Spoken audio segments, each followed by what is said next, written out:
جو ایک حدیث 3 عقیدے آپ کے کلیئر کر دے گی. نمبر 1 عقیدہ علم الغیب، نمبر 2 عقیدہ حاضر و ناظر، اور نمبر 3 عقیدہ استعانت، غیر اللہ سے مدد کے لیے پکارنا. ایک حدیث جو بخاری مسلم دونوں میں نے پمفلٹ میں بھی ڈالی ہوئی ہے. 70 صحابہ کو نبی علیہ السلام نے بھیجا ایک قبیلے کے ساتھ جو نیو مسلم تھا. ان کی خواہش تھی کہ ہمیں آپ ایسے قاری حضرات دیں جو ہمیں قرآن سکھائیں. انہوں نے دھوکے سے ان کو شہید کر دیا. ان میں ایک تھے حضرت عاصم بن ثابت انصاری رضی اللہ تعالیٰ عنہ. ان کو آخر میں قتل کیا گیا. جب وہ شہید ہونے لگے نا تو انہوں نے اس وقت ایک دعا کی. وہ الفاظ تھے، اے اللہ ہمارے نبی کو ہمارا پیغام پہنچا دے کہ ہم ان کے دین پر قائم ہیں اور ہم اپنے رب سے مل رہے ہیں اس حال میں کہ ہم اپنے رب سے راضی ہیں اور ہمارا رب ہم سے راضی ہے. ہمارے حال کی خبر ہمارے نبی کو کر دینا. اور صحیح بخاری کے الفاظ ہیں، نبی علیہ السلام مسجد نبی میں بیٹھے ہوئے ہیں اور آپ علیہ السلام پہ غم کی کیفیت ہے اور آپ کہتے ہیں کہ تمہارے ساتھیوں کو ظلمن شہید کر دیا گیا. دھوکے سے لے گئے تھے قرآن کی تعلیم کے لیے اور راستے میں مار دیا.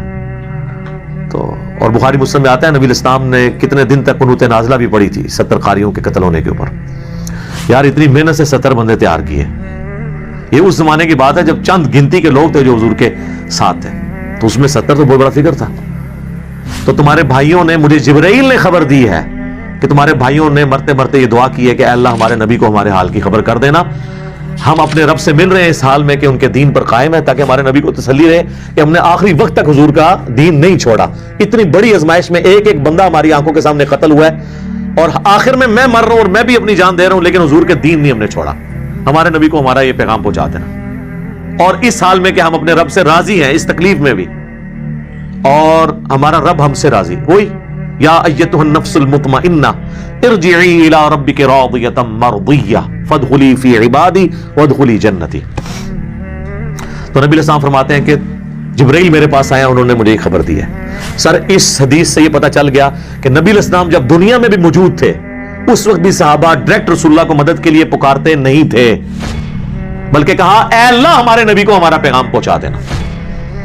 ان کا یہ عقیدہ نہیں تھا علم الغیب والا. دوسرا، ان کا یہ عقیدہ بھی نہیں تھا کہ نبی علیہ السلام یہاں موجود ہیں. تو وہ کہہ رہے ہوتے ہیں کہ حاضر و ناظر ہیں، جس طرح یہ کہتے ہیں کہ قبر اطہر کے اندر موجود ہے لیکن وہاں بیٹھ کے دیکھ رہے ہیں ہم سب کو. ان کا عقیدہ نہیں تھا کہ مسجد نبوی میں بیٹھے ہوئے اور وہاں بیٹھ کے ہمیں دیکھ رہے ہیں، ورنہ وہ کہتے ہیں یا رسول اللہ دیکھ لیں ہم جان دے رہے ہیں، اے اللہ ہمارے نبی کو بتا دینا. ان کا یہ بھی عقیدہ تھا کہ اللہ بتائے گا تو پتہ چلے گا. نہ حضور یہاں پہ حاضر و ناظر ہیں، نہ علم غیب ہے، اور نہ انہوں نے حضور سے مدد مانگی. مدد بھی اللہ ہی سے مانگی.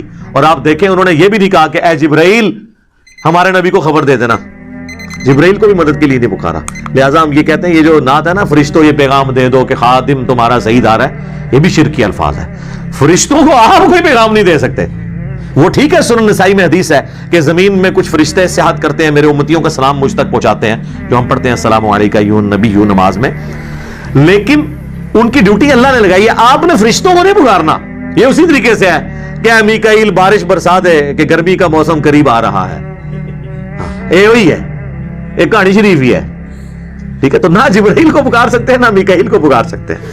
اللہ تعالیٰ توحید کے معاملے میں تو کسی کو اپنے ساتھ برداشت کرنے کے لیے تیار نہیں، ناٹ ایٹ آل.